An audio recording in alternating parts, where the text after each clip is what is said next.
Amarílio, eu já dei Opa, boa noite.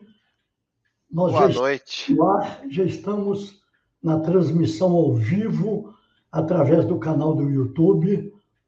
Estamos com a abertura neste momento aqui. Então,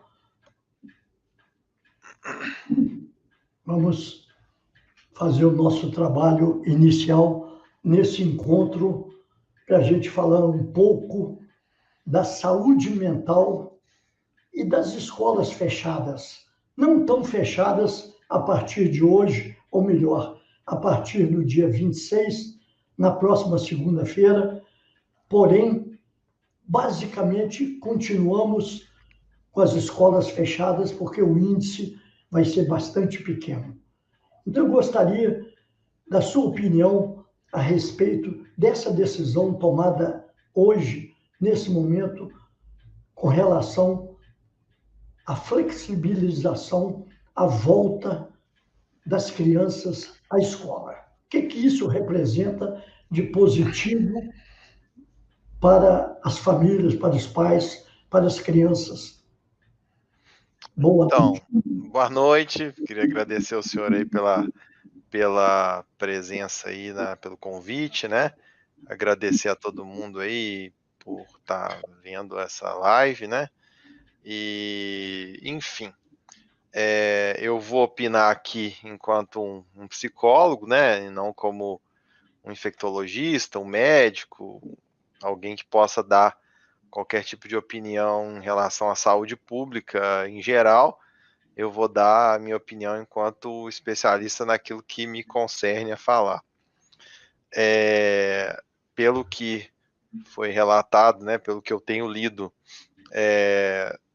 pelo que eu vi, né, o que está em jogo agora é o retorno das aulas das crianças até os 5 anos, né? Mas pelo que parece que há um critério bem específico para retorno dessas crianças, né? Não sei como é que eles vão conseguir fazer para poder dar conta de tanta demanda, né? Num espaço tão curto de tempo, né? São 26, né? Hoje é dia 19, 26. Eu considero que para você criar um protocolo de atendimento dessas crianças aí, acolhimento dessas crianças, vai ser bem complicado, né? Se as escolas não estiverem se adaptando a isso, nós teremos problemas. Seria, de uma certa maneira, bom, né, se contemplasse grande parte das crianças, mas pelos protocolos que eu andei lendo, não contemplará, né? E com isso a gente vive aquele estado de nada é, como que eu posso dizer, nada é muito eficiente, né? A flexibilização é flexível demais, em alguns pontos, inflexível em outros, contempla algumas pessoas e não contempla outras, enfim, são critérios bem estranhos, né?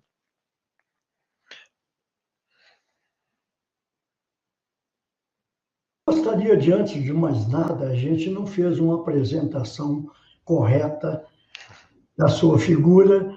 Nem todo mundo te conhece, embora você é um profissional de bastante destaque na área de psicologia, principalmente com relação aos adolescentes. Então, eu gostaria de dizer àqueles que já estão nos assistindo nesse momento, e depois, durante a nossa conversa, à proporção que o pessoal estiver chegando, nós vamos conversando mais, vamos Sim. detalhando mais a respeito da sua atuação. Mas eu queria deixar bem claro aqui que você é psicólogo de adolescente formado pela PUC Minas em 2005, não é isso? 2004. 2004, me perdoe. Isso. Você também é pós-graduado na própria PUC Minas em bioética. não é isso? Sim, sim, sim. Eu tenho uma história, ela é um pouco variada, né? Assim, eu tenho uma trajetória que caminha desde da iniciativa pública até aos dias atuais, né? Então, assim, eu me formei na PUC em 2004, fiz uma especialização em bioética e biodireito, né? E durante esse tempo que eu fiz essa especialização, eu trabalhei com população em situação de rua, na Prefeitura de Belo Horizonte, e trilhei um caminho junto a alguns anos, né, durante alguns anos, com as políticas voltadas à população em situação de rua, né. Tive muita resposta boa, né, de um projeto que foi desenvolvido pela prefeitura, um projeto que ainda está em andamento, mas isso não vem ao caso. Depois eu parti da prefeitura, né, e parti em direção à Secretaria de Direitos Humanos do Governo Federal, no Centro Nacional de Defesa da População em Situação de Rua. E permaneci também lá há alguns anos, trabalhando um pouco sobre as políticas públicas voltadas à população em situação de rua e os catadores de material reciclado. Durante esse tempo eu participei ativamente da clínica, né, sempre tendo como um dos meus trabalhos, além da iniciativa pública, eu também tinha meu consultório particular, onde eu atendia ali o meu público, né, e eu comecei a formar uma clientela exclusivamente de adolescentes, né, e a partir daí eu construí um caminho dentro da linha clínica, né, com abordagens que iniciaram e foram variando de acordo com o tempo, né. Em 2011 eu fiz um outro enfoque, né? Fiz um enfoque mais direcionado à adolescência, né? Uma formação específica. Posteriormente, eu também fiz uma outra formação em terapia cognitivo comportamental, e aí eu continuo na clínica do adolescente, principalmente trabalhando hoje com o adolescente que tem como um dos usos, né, que faz constantemente das redes sociais e das redes sociais, dos jogos eletrônicos, que a gente podia, né, em alguns casos, alguns pais dizem, né, assim, a demanda maior dos pais, a queixa maior dos pais, na verdade, é pelo uso excessivo de jogos eletrônicos e internet. Bom, nós temos algumas pessoas já que estão conosco aqui, algumas não têm colocado ainda suas perguntas, estão apenas participando, mas eu tenho aqui já a Laura Vitor, que está aqui presente conosco, que está nos assistindo. A gente pede que ela fique à vontade para enviar sua pergunta. Doutora Marílio está pronto para receber tudo, para responder tudo aquilo que estiver dentro da alçada dele, dentro do conhecimento dele, que é bastante amplo. A Cirlei Gouveia também está aqui conosco, já se apresentou. Eu também peço e agradeço, e peço que mande sua pergunta para nós. Mas, enquanto isso, como eu gostaria de colocar uma pergunta, que é a pergunta que eu acho que está na cabeça de todo mundo, é a grande preocupação dos pais com respeito aos filhos. Na sua vivência como psicólogo, o que o senhor tem observado na prática, aí no seu consultório, quais são os danos na saúde física e mental das famílias, dos pais, dos filhos? Como isso tem sido dado e recebido pelo senhor? Eu observo a pandemia por dois aspectos, os aspectos negativos e os aspectos positivos, né? Os aspectos negativos são claros, né? O excesso de atrito entre as famílias em função de observações feitas durante a pandemia que não eram feitas até então nos dias antes pandemia, né? Então, pais que não viam filhos estudarem ou não estudarem, passaram a ver os filhos não estudando, né? Tomando decisões à tarde e que eles não tinham controle em função dessa não presença dentro de casa. À medida em que eles retornaram às casas para o trabalho home office, eles começaram a se deparar com algumas realidades que até então eles não viam, né? Isso aí foi um grande desafio para os pais no início da pandemia, lidar com essa realidade que eles não estavam preparados, né? Aquela realidade que é: o meu filho não está conforme aquilo que eu esperava que ele estivesse, né? Ou seja, estudando. Com o passar do tempo, as escolas foram tentando se adaptar às realidades. Os pais, muitas vezes inconformados em entender isso, foram apertando demais os adolescentes e as crianças, e com isso eles utilizaram-se de vários subterfúgios, né? Hoje a gente tem verdadeiras cartilhas de como passar por aulas online sem se envolver com nenhuma delas, né? Fazendo várias coisas hiperestimulados, né? E a aula passa a ser, então, aquilo que não é visto, né? Então, isso foi um fator que determinou muito o negativo da pandemia, né? Então, essa quantidade de energia represada, principalmente do adolescente, que tende a viver uma afetividade muito mais presente nessa época, né? E foi tirado deles essa possibilidade.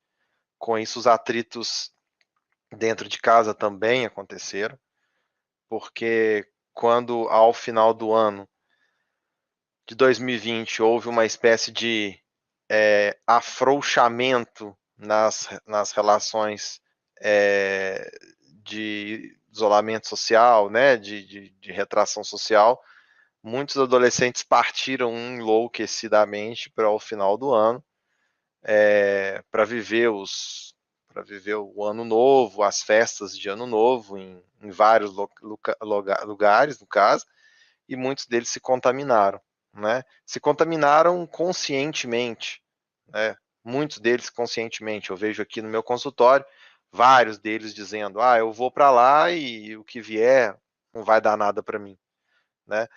Com essa dificuldade que o adolescente tem de criar uma espécie de premeditação das atitudes dele. Ele não premedita aquilo que ele faz. Por uma questão neurológica mesmo. Existem determinados lugares do cérebro ali que não estão devidamente amadurecidos. Então, existe essa falta de premeditação que impede ao adolescente tomar algumas atitudes. Enfim, isso foi, já no final do ano, um grande problema. Tá certo? Uma pessoa que não quis se identificar, mas mandou a pergunta dela aqui, é a respeito de que ela disse que viu umas pesquisas por aí, leu umas pesquisas de que o número de, quer dizer, o volume de depressão de pessoas com depressão, principalmente entre os jovens, até as crianças mesmo. Ela pergunta aqui e diz que essas pesquisas informam que aumentaram demais, inclusive a violência doméstica em casa, tudo isso devido principalmente a ausência das aulas, a falta das crianças estarem nas escolas, o ambiente doméstico ficou carregado, os pais ficaram mais tempo em casa por falta de trabalho. Então, ela está perguntando aqui: o senhor tem conhecimento nas suas conversas com os adolescentes, com as famílias, com os pais, que realmente esse grau de depressão tem aumentado muito entre as crianças? Então, assim, quando a gente fala da depressão, né, a gente não pode deixar de lado esse momento de desenvolvimento, né? Que foi muito típico, assim. Você pega, eu costumo dizer o seguinte: se nós hoje, todos nós, vivêssemos a adolescência de hoje com pandemia, provavelmente muitos dos nossos comportamentos seriam muito similares ao dos adolescentes de hoje, vivendo no contexto que eles vivem, né? É, o grande desafio, e a violência pode ter aumentado, né? Eu acredito isso também muito, né? Que ela aumentou em função do seguinte: durante muitos anos a, a família abriu mão da educação dos filhos, né? E repassou essa bola para a escola, né? E quando ela viu que a escola, em um determinado ponto, ela até ia, mas em um determinado ponto era a responsabilidade da família, né? Com a pandemia, isso se exacerba. A escola entrega para a família aquilo que a família às vezes não quer ver, aquilo que os pais às vezes não querem ver. E com isso, com essa batata quente na mão, desculpem a expressão, as famílias não ficaram muito bem entendendo o que estava acontecendo. E muitas vezes, não justificando, óbvio, mas muitas vezes os pais, numa sensação de desamparo, né, diante da situação, sem saber muito o que fazer, a urgência negativa, né, ou seja, aquela imposição, apareceu de forma mais presente. E aí a violência acabou acontecendo e, infelizmente, isso foi, de fato, um grande problema. E todo sistema que é pressionado responde de um outro jeito. Então, se você pressiona um sistema, né, um cérebro que não está adaptado a receber pressão, ele vai fazer o quê? Né? Ou ele vai estressar ou ele vai deprimir, né? A própria palavra depress, né? Ele precisa, né? Então você tem uma queda no limiar da vontade, né? E isso é um grande desafio aí principalmente para o adolescente e as crianças. Você tinha uma vida, uma rotina, e de repente aquilo foi tirado dele, né? E assim, você tira uma rotina de uma criança que está convivendo com outras crianças e passa a viver com seu pai todo dia, ela não vai ficar feliz. Você pega um adolescente que tem uma festa de 15 anos dele no meio do ano, e se retira dele essa oportunidade de conviver com seus amigos, ele não vai ficar feliz.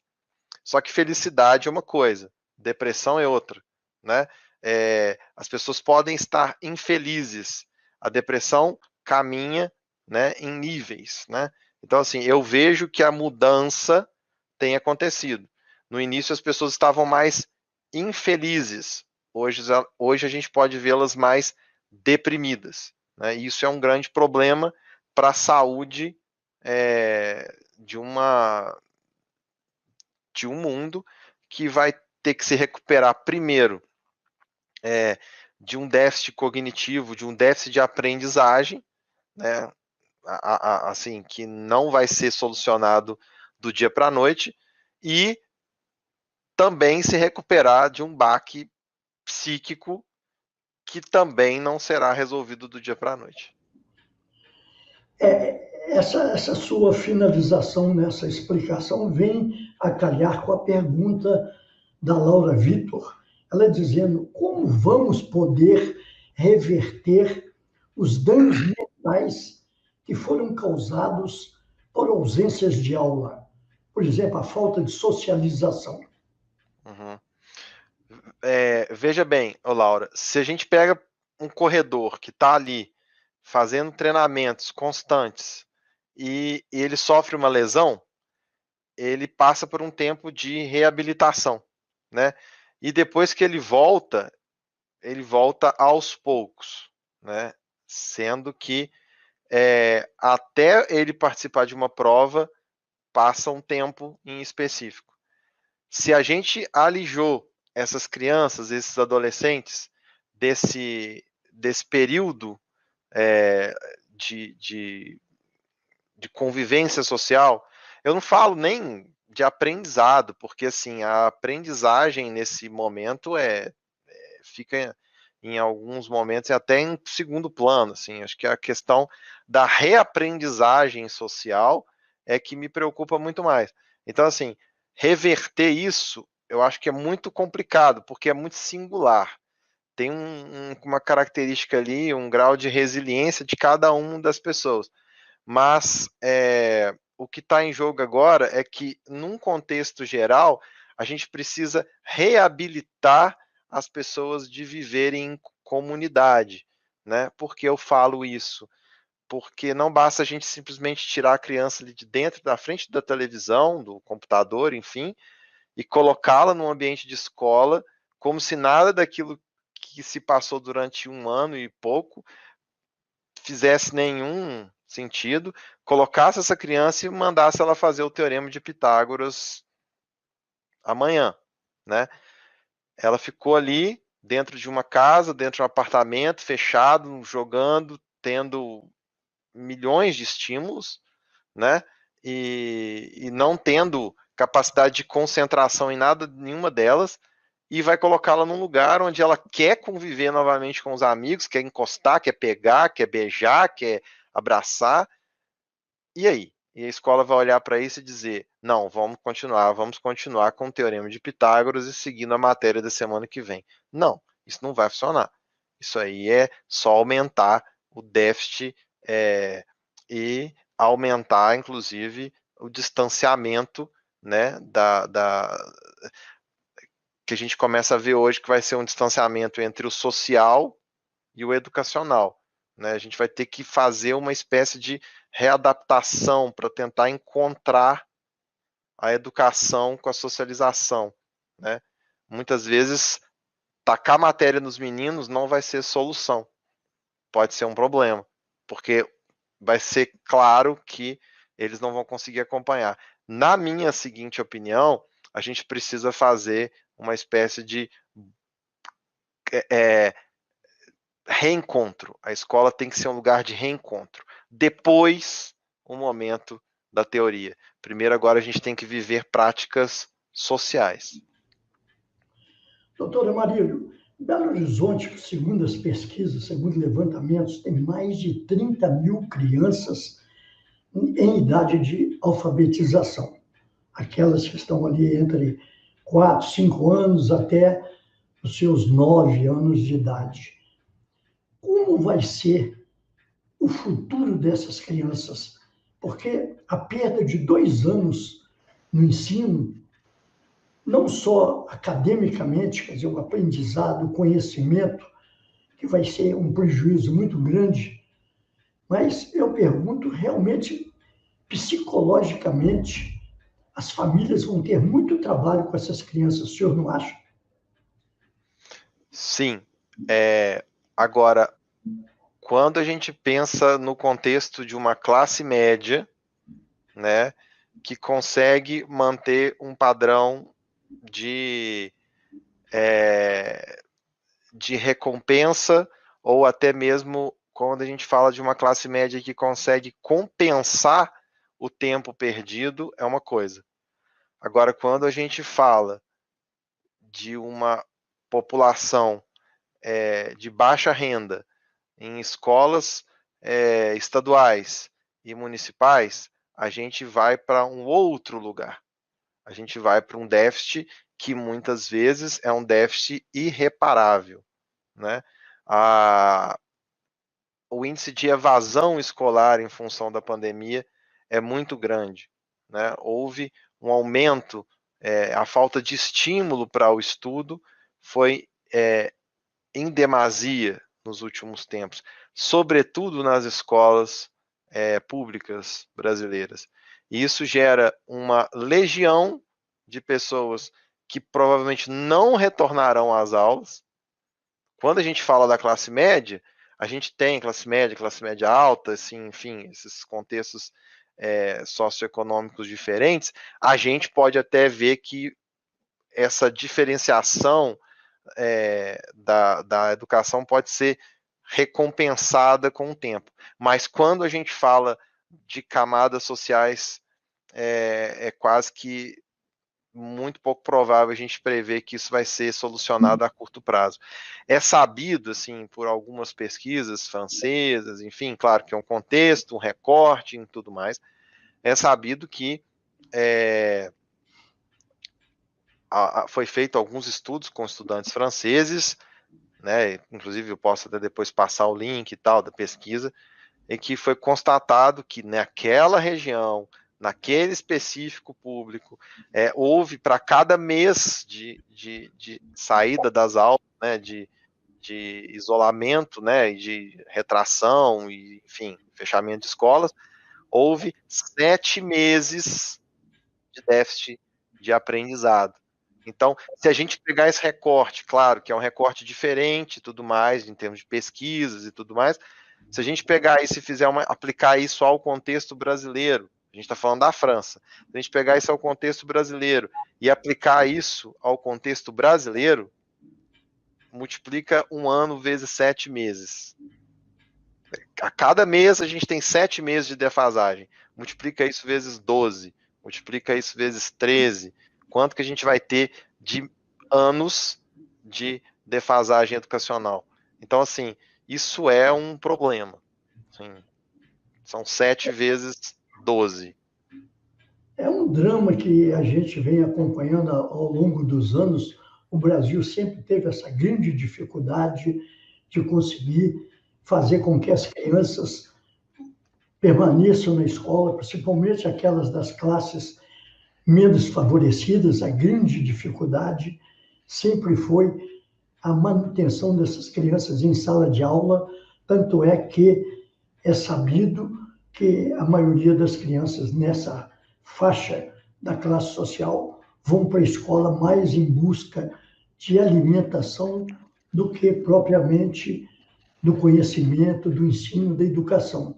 E agora a gente vê que com essa pandemia, com esses 2 anos praticamente sem aula presencial, sem esse pessoal ser alimentado fisicamente e muito menos alimentado mentalmente, o prejuízo, o êxodo escolar, a gente imagina de quantas milhares de crianças nesse nosso Brasil que estão nas favelas, nos aglomerados, que depois, com a volta normal dessas aulas, não voltarão às escolas, porque perderam o hábito, perderam o costume, criaram outros hábitos também, benéficos ou maléficos, porém, essas crianças, esses adolescentes principalmente, porque as crianças ainda em fase inicial, até os 4, 5 anos, os pais ainda conseguem controlá-las um pouco. Mas eu imagino essa categoria de jovens e adolescentes que você trata muito bem deles, convive diariamente com eles, esse pessoal vai sofrer bastante, porque eles estão sem chão, não é isso? Eles estão sem chão, mas eles estão sem chão, mas eles têm espaço. Eles têm um espaço que é um espaço cibernético, né? Que eu posso falar isso. Eles acabaram encontrando, o adolescente foi encontrando o seu espaço, né? Ele foi encontrando seu espaço porque é assim que ele precisa existir. Se você retirar dele a capacidade de se você tirar a capacidade do adolescente de se relacionar com outras pessoas, ele vai tentar de todo jeito, como um presidiário com uma necessidade de fuga, né? Ele vai querer encontrar o caminho, e o adolescente fugiu para o mundo virtual, né? Para o mundo digital, na verdade. Falar essa palavra virtual é um pouco longe demais. E ele escapou para o mundo digital e lá ele vive, né? Ele vive e nesse lugar da vivência dele, ele começa a criar as próprias relações dele sociais no Twitter, no Facebook nem tanto, porque o jovem não compra tanto a ideia do Facebook mais, não. Mas do TikTok, do Instagram, do Twitter, enfim, de lugares onde ele pode conviver socialmente com as pessoas. É óbvio que aí fica nítido, né? é claro que fica nítido ali a educação posta em prática, porque a expressão vai ser a expressão da ortografia, a concordância, tudo isso vai ser claro, né? Os jargões, as gírias, elas vão aparecer para poder justificar alguns déficits de linguagem que estão aparecendo aí com a pandemia, né? E assim, o jovem já cria por si só o próprio linguajar. E com as dificuldades de verbalização, né, com toda a dificuldade da língua, né, da aprendizagem, da forma do falar, as redes sociais vão compor aí verdadeiras bizarrices, né? Então, assim, a gente vai ter. E isso vai ser, claro, aí nas próximas edições do Enem, né? E a gente vai poder visualizar isso aí mais claramente nas redações do Enem, nas próprias notas aí. Acredito eu que a gente vai ter um indicador importante. A Juliana Cardoso, ela manda uma pergunta aqui. Como definir o momento certo para o retorno às aulas? Sim. Cada um pensa de um jeito, né?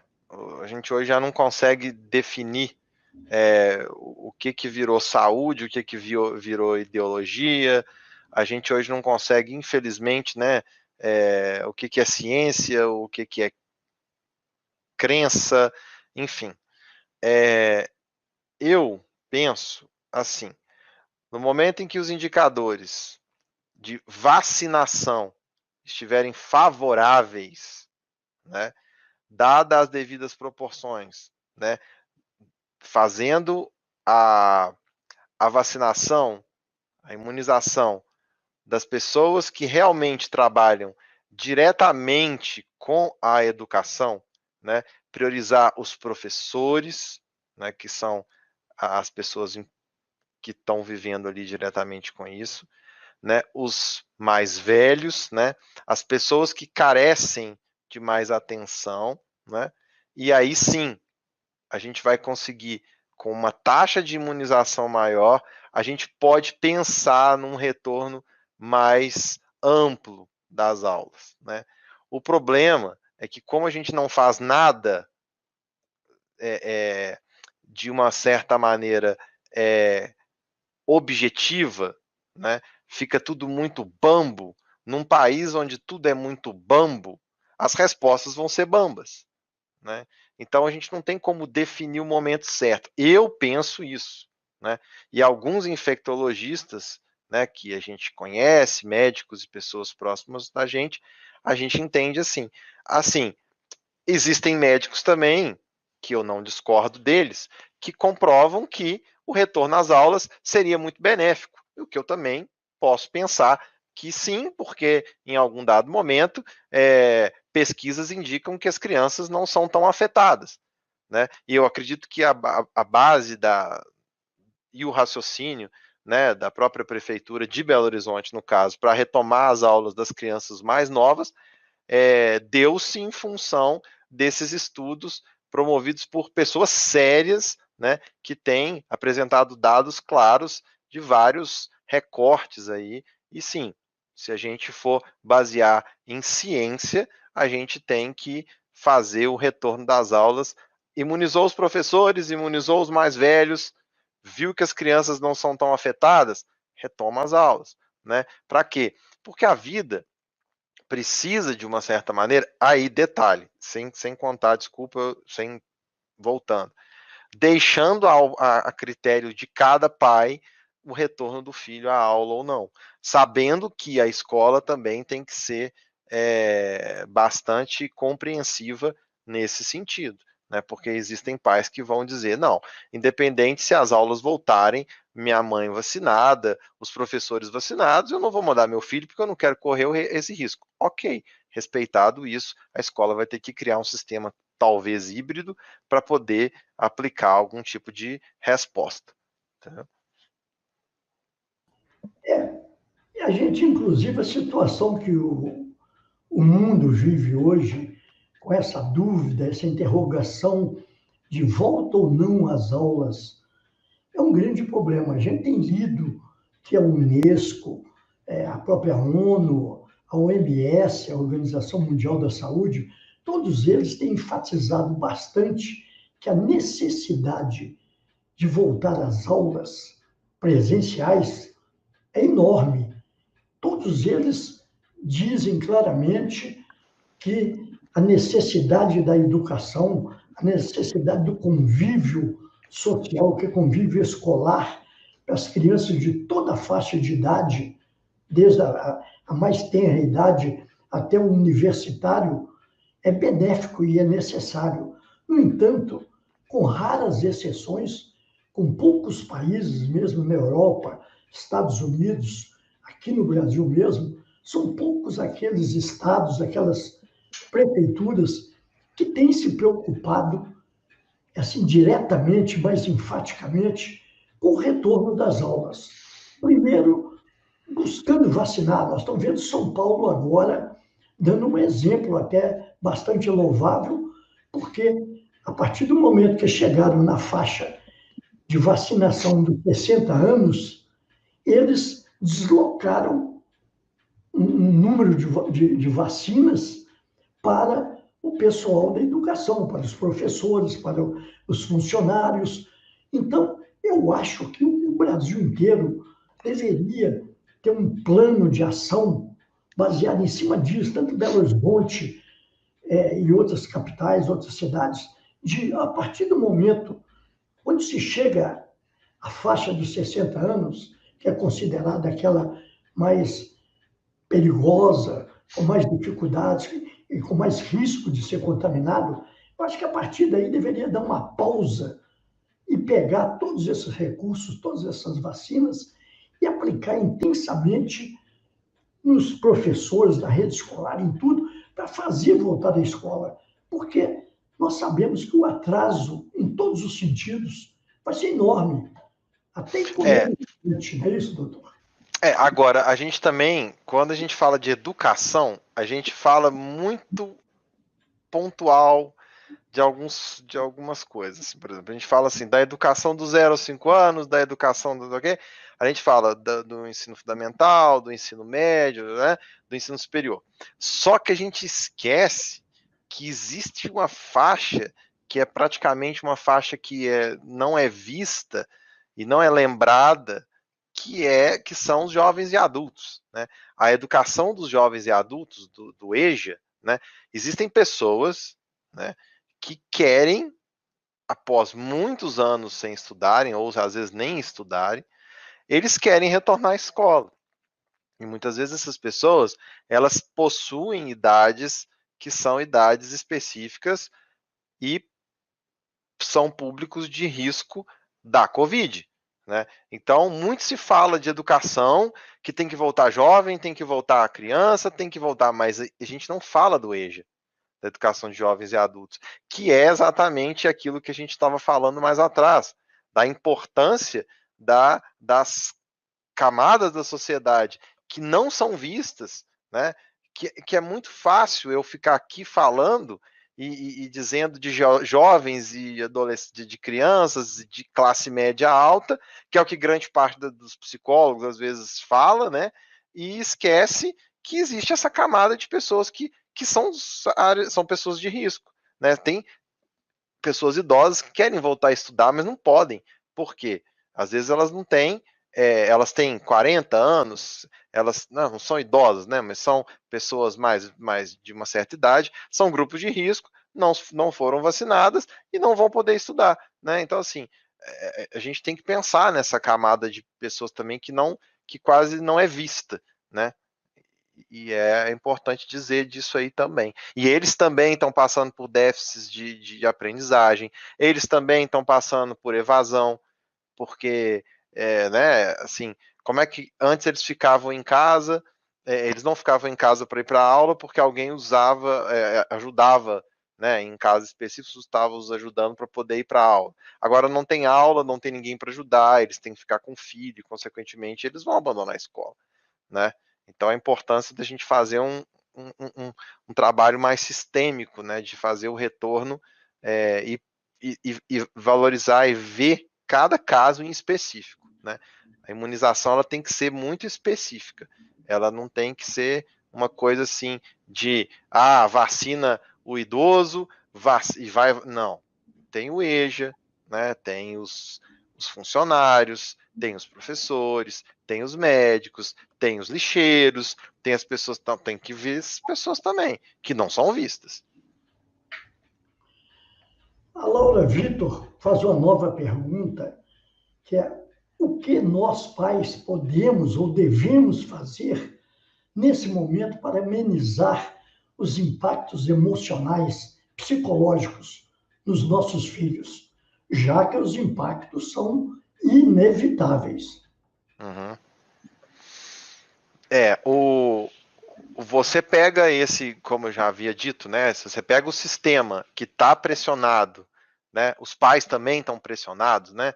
Eu estava até falando com a minha esposa outro dia sobre isso, falando sobre se houver a espera, né, das pessoas para poder levar os filhos para as aulas, assim, para a aula presencial. A gente, por ordem de chegada, vai ter gente montando barraca hoje, né? Até o dia 26 vai ter gente montando barraca hoje com os meninos na porta da escola. Mas brincadeiras à parte, assim, a gente sabe que o momento é um momento de que, às vezes, ô Laura, não tem nem como amenizar, né? Não tem como remediar, não tem como amenizar, às vezes o impacto já está aí, né? Entender, né? Entender o que está acontecendo e se planejar para o que vem pela frente, né? Com muita paciência, né? Assim, saber que esse sujeito está em reabilitação, ele está voltando para reabilitar. Então, não espera que a equação do segundo grau vai sair tão fácil quanto saía antes, e não cobra desse sistema que já se cobra muito, ou às vezes não se cobra nada porque não tem consciência dessa cobrança, né? Tanto assim. A gente precisa ver a coisa como foi a Covid, né? Como que a Covid está sendo, né? Como é que a gente está sendo com a Covid? A gente está aprendendo com a Covid durante o momento da pandemia. A gente está, cada dia que passa, um estudo nos traz uma visão diferente, né?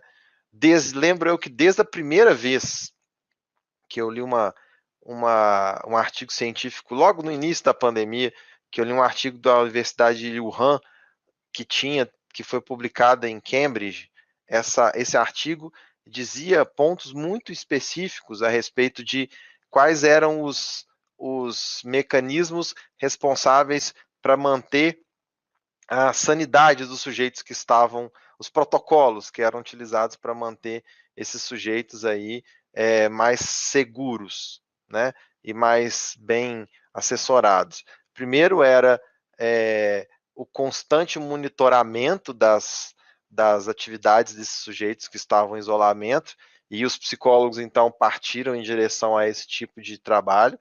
O segundo era a busca de lideranças fortes, né? Que quando a gente fala de lideranças fortes, a gente pode elencar o que for, desde o presidente da República ao governador ou até o pai dentro de casa, né?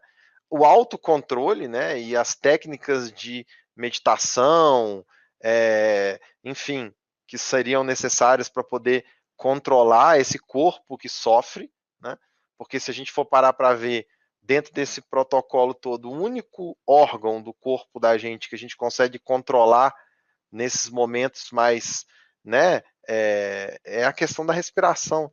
E a ansiedade, basicamente, ela passa muito por isso, né? Quantos casos no início da pandemia foram confundidos quantos casos de ansiedade foram confundidos com sintomas de Covid? Né? Houve uma massa que foi em direção ao hospital, porque as pessoas não sabem o que estava acontecendo.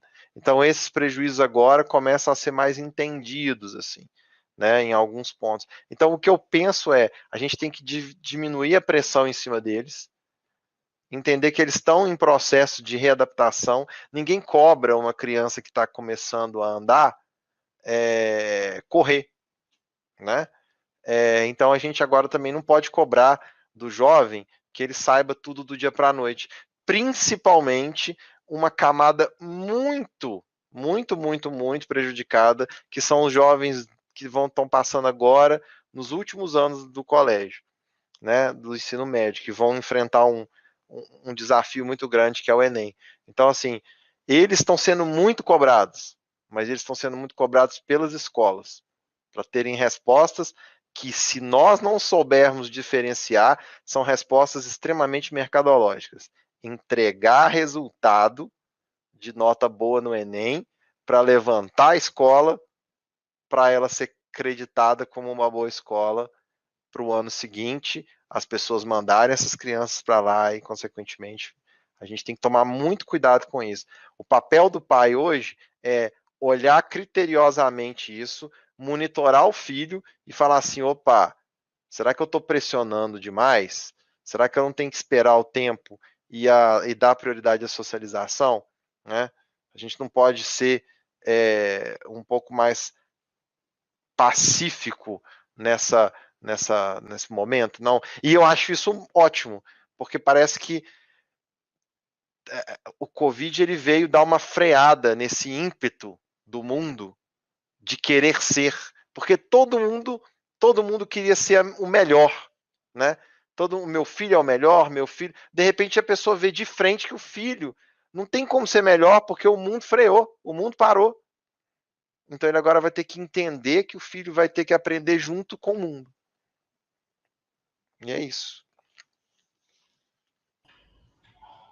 Bom, doutora Maria, a Juliana Cardoso aqui, ela faz uma nova pergunta, é exatamente dentro dessas dificuldades que nós estamos vivendo, que é como colocar limites e acompanhar o uso de jogos eletrônicos e das redes sociais durante esse momento de isolamento.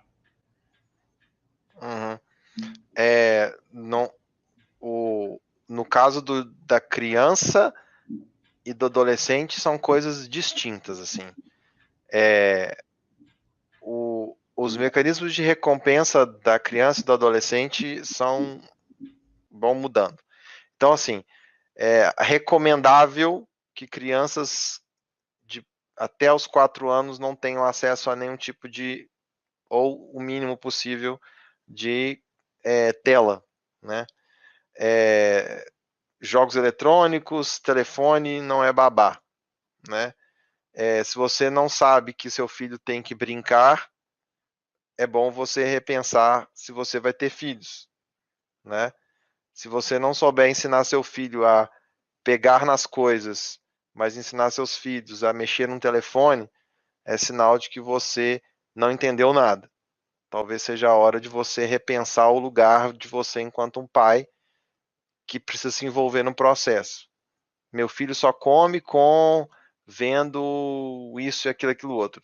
Talvez um dia ele, pela primeira vez na vida, ele comeu sem uma tela. Então, se ele comeu sem uma tela, ele talvez não precise dela, né? Então, assim, esse limite ele começa lá atrás, onde você menos espera, no primeiro alimento que você dá para sua filha sem ela estar de frente para o telefone, né? Ou naquele dia que a sua avó, que a sua mãe chega com o telefone e bota na frente do seu filho, ele vai direto lá, você fala que bonitinho, é ali que é o limite. Não é bonitinho. Não é bonitinho, porque não é para ele. Agora não, né? Então, mas agora já aconteceu. Meu filho já está usando jogos online, ele já pegou meu telefone, ele já pega o telefone, ele desbloqueia porque era bonitinho. Todo mundo era assim, ele é muito inteligente, ele sabe desbloquear meu telefone, ele é muito inteligente. Durante muito tempo eu fui acompanhando esse pessoal. Como eu tenho 18 anos, 18, 17, nem lembro mesmo quanto mais, a gente tem esse tempo de formado, a gente foi acompanhando esse pessoal, né? E antes era assim, meu filho é bonitinho, ele é muito inteligente, ele desbloqueia meu telefone, ele joga jogos, ele sabe mexer, ele me ajuda, ele é mais inteligente do que eu. Não sei o quê. Hoje meu filho não tem limite. Então, aquele gênio se tornou o problema e muitas vezes o dependente, né? Quem fez esse menino assim? Fui eu? Não, não foi eu, né? Foram os pais que não souberam dar o limite lá atrás. E agora, o que a gente faz? Agora a gente faz o seguinte, a gente precisa olhar para essa história e falar assim, ó, antes que seja tarde demais, eu preciso entender o que meu filho faz.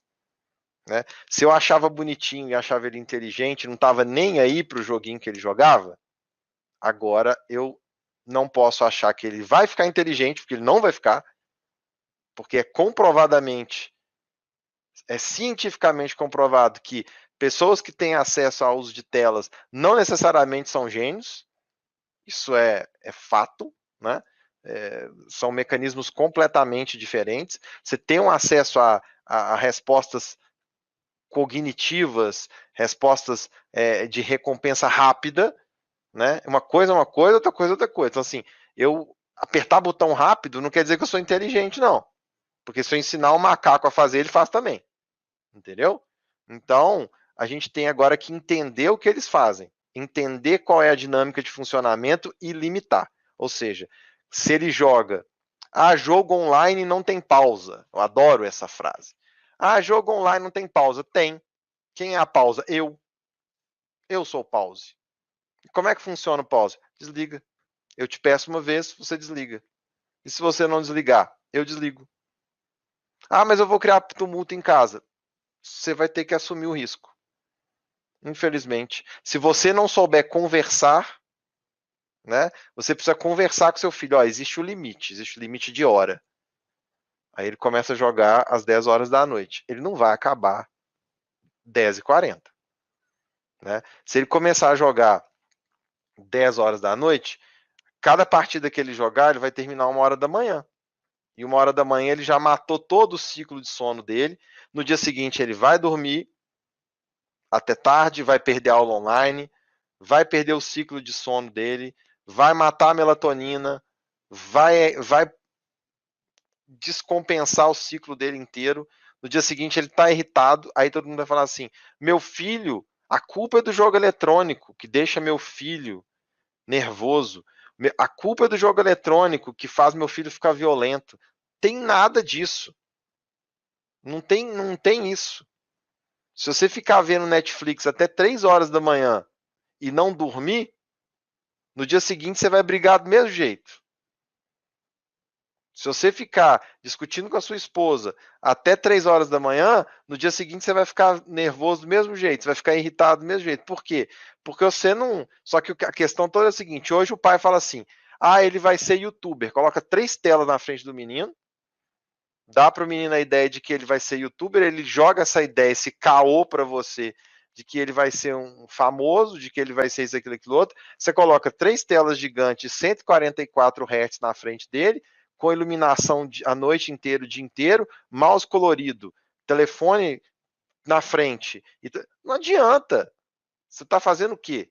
Não pode ter uma, não, ele tem que ter 3 telas. Ele só tem 3. Ele não aceita menos de uma. Ele aceita menos de 2. Ele tem que ter 2, 3 para ele criar um ambiente dele ali.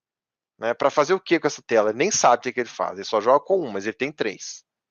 Ele tem que ter um mouse colorido, um fone de não sei quanto, uma cadeira gamer. Então todo o mercado caminha para levar seu filho. Mas você não sabe fazer isso, você não sabe dizer não para ele.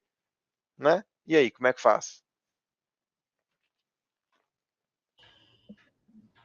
Pois é, doutor Amarílio. A situação, pelo que a gente sente, e nós estamos vivendo um momento crítico, porque os pais, eu tenho netos também, tenho filhos, e a gente observa que o grande desafio, o grande problema hoje é escolher o que é menos pior.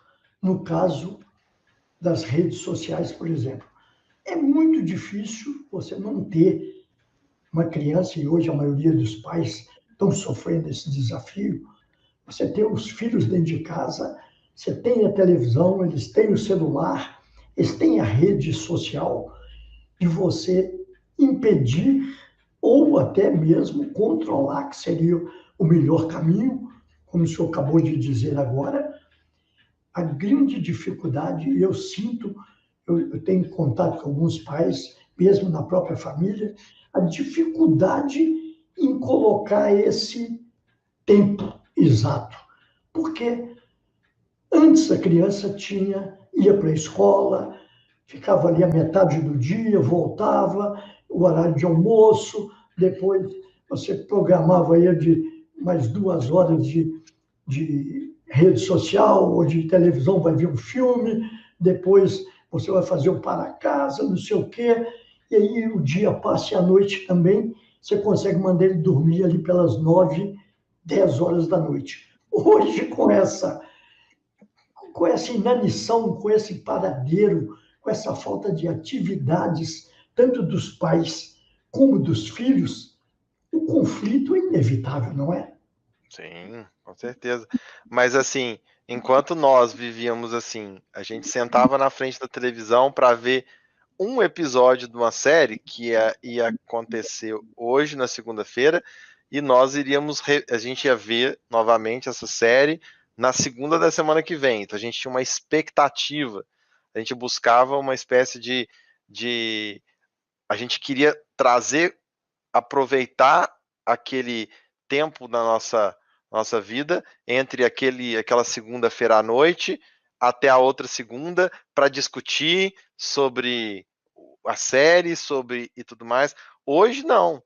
Hoje a gente tem 70 mil séries no nosso streaming, nos nossos programas de streaming, né? Vários que eu não vou ficar fazendo propaganda também. A gente tem aqui e às vezes você vira para a pessoa e fala com ele assim: você viu essa série? Ele fala assim: não. Você viu essa série? Você fala: não. Você viu essa aqui? Você fala: não. Aí a pessoa faz o quê? Ela passa horas e horas vendo o quê? Ela não vê a série. Ela vê as opções que ela tem para ver, mas ela não vê. E aí é um grande problema. Então, assim, o que você fica fazendo? Eu fico vendo não sei o quê, fica rolando lá, mas não toma decisão. E isso é reflexo da nossa sociedade. Cada dia que passa, a gente está menos funcional em alguns aspectos, né? Então, o que está acontecendo? O adolescente ele corre pro jogo eletrônico porque lá ele é funcional. Só que ele funciona ali, muito bem. Só que se você tirar ele dali e falar com ele assim, ó, a gente vai fazer o seguinte, eu vou descer aqui, enquanto eu vou à farmácia, você vai comprar o pão. Ele olha para você e fala assim, ah, que saco. Aí você fala assim, mas espera aí, é o pão, é contribuir, né? Esse senso de coletividade, essa necessidade de trabalhar esses múltiplos fatores, né? Aí eu falo, a gente não tem opção de colocar esse adolescente em outro lugar. Temos sim, temos sim. A gente consegue fazer ele operar e eu tenho provas de que isso é possível. Se nós fizermos uma cultura do trabalho doméstico, da comunhão das atividades domésticas, cada um faz um pouco, desde cedo. Não é trabalho infantil, não é isso não. Estou falando nada disso. Eu estou falando uma coisa assim, funções executivas postas em prática dentro de casa. Né? Muitas vezes eu vejo pais falando assim, mas ele lava o próprio prato. Eu falo assim, isso não tem nada de coletivo. Né? Qual é o lugar da coletividade disso? Mas já tá bom, marido, porque se deixar, ele não lava nada direito. Eu falo assim, e daí? Se ele não lavar nada direito? Ele lava de novo, né? E assim, mas ele não lava banheiro. Eu não vou botar meu filho para lavar banheiro. Eu falo assim, por que não? Seu filho é especial? Qual é o especial que seu filho tem? Ele não entende, não? Então, assim, a gente tem que começar a criar esses elementos para senão você fala assim, qual é a opção que esses adolescentes têm?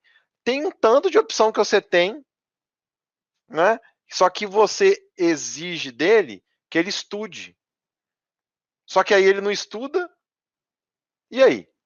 O que ele faz? Né? Ele é basicamente um sujeito sem funcionalidade na família, né? Nenhuma, né?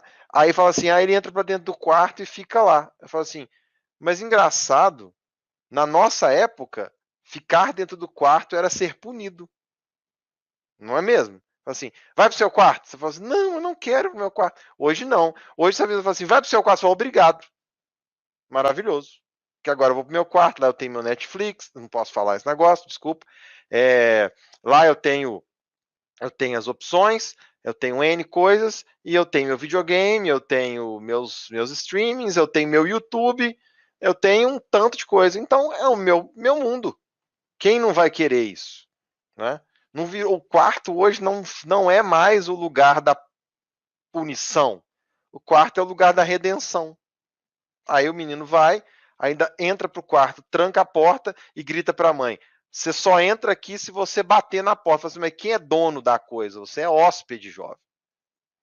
Você é jovem, hóspede da casa. Você não é dono dela, não.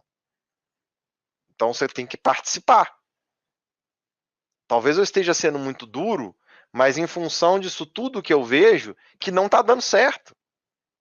Mas que pode ser resolvido no seu filho que está com 6, 7, 8, 9, 10 anos. Agora. Não é esperar chegar com 14 para você falar, Marília, agora, o que eu faço? Eu falo assim, eu não sou bombeiro, eu sou psicólogo.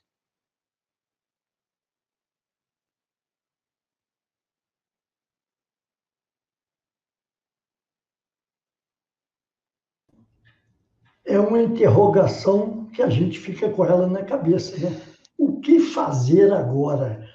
Se até outro dia, quer dizer, há 2 anos atrás, o tempo era a coisa mais valiosa que nós tínhamos. Tanto é que o tempo sempre foi dito que tempo é dinheiro, nós tínhamos pouco tempo para as coisas, nós sempre reclamávamos que não tínhamos tempo para nada. Hoje, ao contrário, nós estamos vivendo aquela situação de termos tempo para tudo e não estamos sabendo usar esse tempo. É a grande incógnita que nós vivemos hoje. O que nós devemos fazer com o tempo? Logo quando começou a pandemia, escrevi uma frase que era o seguinte: alguém me encontra o tédio porque a única coisa que eu encontrei foi faxina. Nós dispensamos nossas secretárias do lar lá e fomos para a luta. Né? Então, o tempo, tanto tempo, a melhor coisa para o adolescente é mandar para o quarto. Exatamente. Então, assim, tanto tempo quanto dinheiro são, se a gente for parar para pensar, claro que fazendo um pensamento mais elaborado, tanto tempo como dinheiro são conceitos psicológicos. Eles só existem porque nosso cérebro entendeu que aquele tempo ali é um espaço, um momento ali, né? E o dinheiro também é a mesma coisa. São conceitos psicológicos. Só que se você for parar para ver, se a gente for parar para ver, o dinheiro que a gente acha que a gente está economizando, muitas vezes deixando de, a gente fala assim, eu vou exigir da escola educar meu filho, né? Eu jogo essa responsabilidade para a escola e ganho tempo para poder fazer o que eu quero, né? Ou seja, viver minha vida e tal. Aí a pandemia vem e fala assim, ó, você não vai ganhar tempo mais, porque agora o responsável por isso é você. Resolve aí. Aí você fala assim, nossa, mas depois que eu comecei a ensinar meu filho, eu não consigo trabalhar, porque agora eu tenho que cuidar dele fazendo dever, fazer o todinho dele, fazer a comida dele, fazer o almoço dele, lavar o banheiro e não sei o que, tal, e tem que trabalhar. Eu falo assim, pois é, né? Pois é. Isso, se fosse feito antes, talvez agora, isso acontece. Eu tenho famílias aqui que têm relações muito tranquilas com isso. Pais de pacientes meus que lidam perfeitamente bem com isso, né? Aqui não é só coisa ruim, não. Aqui tem exemplos ótimos de partilha nas tarefas, partilha na alimentação, de pais que jogam com filhos, que jogam online com filhos, de pais que jogam futebol com filho, até na área privativa, né, que jogam, que brincam com os filhos, e, enfim, a gente não precisa ficar falando só do ruim, não. Isso tem a coisa boa, que passaram a jogar xadrez com os filhos, né? A partir de uma série que viu numa determinada série, levantou essa ideia. Os jogos eletrônicos não são inimigos, que se deixe claro isso. Os jogos eletrônicos são instrumentos. Enquanto nós, lá atrás, convidávamos nossos amigos para todos juntos jogarmos e um passar a manete para o outro, o controle para o outro, e todo mundo ria, comia pipoca, sujava a mão de óleo, pegava no controle, e todos esses movimentos sociais que o videogame proporcionou para a sociedade, ele não é o inimigo. Então, se a gente olhar para ele e falar assim, esse jogo eletrônico está aqui para ser instrumento social, né? Ele está aqui para poder me ensinar alguma coisa. Nada que apareceu para você, para nós, é para deixar a gente mais ignorante, exceto algumas teorias políticas aí, mas enfim, isso é outro caso, né? Mas as coisas que apareceram de uns tempos para cá nos fizeram fortes e a gente tem que usar essas coisas para que a gente possa aprender. E quem é o maior de todos, as maiores escolas do mundo hoje, elas não estão fechadas. As maiores escolas hoje não estão fechadas. As maiores escolas estão dentro da nossa própria família. São os nossos filhos, nossas crianças, nossos adolescentes. Eu aprendo com a minha filha todo dia. Quando eu vejo ela levantando, quando eu vejo ela batendo palma, quando eu vejo ela mexendo na mão. Ela é a minha escola. Né? E se a gente aprender com os nossos filhos, a gente vai ser muito mais feliz. É verdade. Doutor Amarílio, se nós formos atender ao desejo dos nossos seguidores, daqueles que estão nos acompanhando, muitos deles que não quiseram se manifestar publicamente, mas estão nos informando que estão acompanhando, estão junto, estão pedindo anonimato, mas estão gostando, as manifestações são as melhores. Nós não estamos com um público muito grande, mas estamos com um público bastante qualificado, bastante interessado. São mães, nós temos filhos aqui também acompanhando.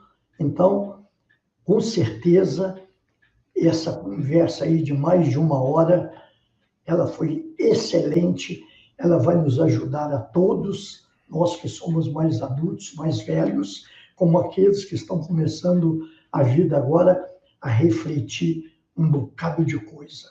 E para a gente terminar, eu gostaria de fazer uma pergunta que é inevitável. Quase todo programa de televisão, programa de entrevista, sempre alguém pergunta aquela pergunta que não quer calar. O que o senhor acha que nós vamos ser depois dessa pandemia? Nós vamos melhorar? Ou vai continuar tudo do mesmo jeito ou um pouco pior? É rapidinho. Eu acho que a gente vai ter que aprender a lidar com a liberdade, né? Assim, senão, fazendo uma brincadeira, assim, vai ser meio que cachorro que fugiu da corrente, assim. Assim que essas coisas abrirem, que tudo abrir, a gente vai ter que aprender a não querer o mundo. O que me preocupa é um ano de 2022 em que a gente vai ter um carnaval e a gente espera que a gente tenha, com todas as possibilidades possíveis e principalmente o perigo para o jovem.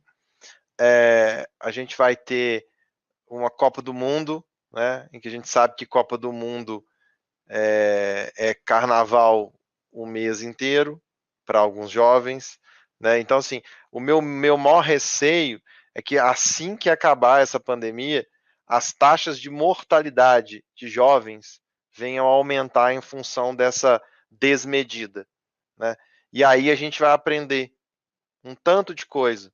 E eu espero que a gente não aprenda da pior maneira possível.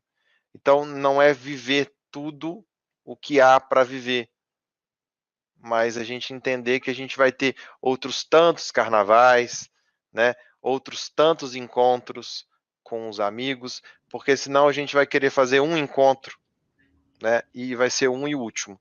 Então eu penso assim, tudo na vida é com medida.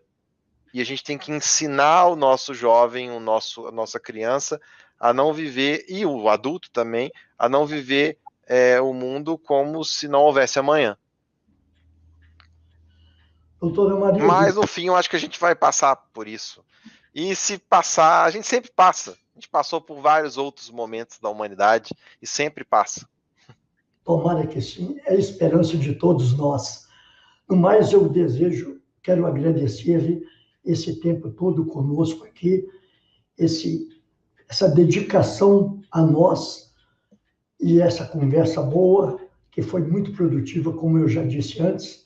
Eu gostaria muito de agradecer e agradecer a todos aqueles que nos seguiram até agora, informando que esse vídeo, essa conversa ao vivo, fica gravada na página do canal no YouTube, disponível a partir de hoje à noite mesmo, e amanhã eu devo colocá-lo também nas redes sociais, no Facebook, para que as pessoas possam acompanhar essa conversa, que foi muito produtiva e muita gente, lamentavelmente, não pôde acompanhar. Muito obrigado. Eu que agradeço assim, a oportunidade, e independente da quantidade de pessoas, enfim, o que fica mesmo é a vontade, a necessidade de mudar um pouco, de informar as pessoas, e eu sei que o senhor sempre foi muito cuidadoso com isso, e agradeço também ao senhor por participar diretamente dessa construção aí, dessas informações, e sobretudo pela vontade, né? Os avós têm muita importância na vida dos adolescentes, né? E o senhor sabe muito mais do que eu, que a importância do senhor aí na vida do adolescente do senhor aí. Então cuida dele também, porque ele é uma joia que tem que ser utilizada de maneira muito boa. Com Mas eu certeza. agradeço demais pela oportunidade, que bom. Você tem duas joias, né? Parabéns por elas. Muito obrigado, senhor. Tá bom? Tá ótimo. Um abraço para o senhor.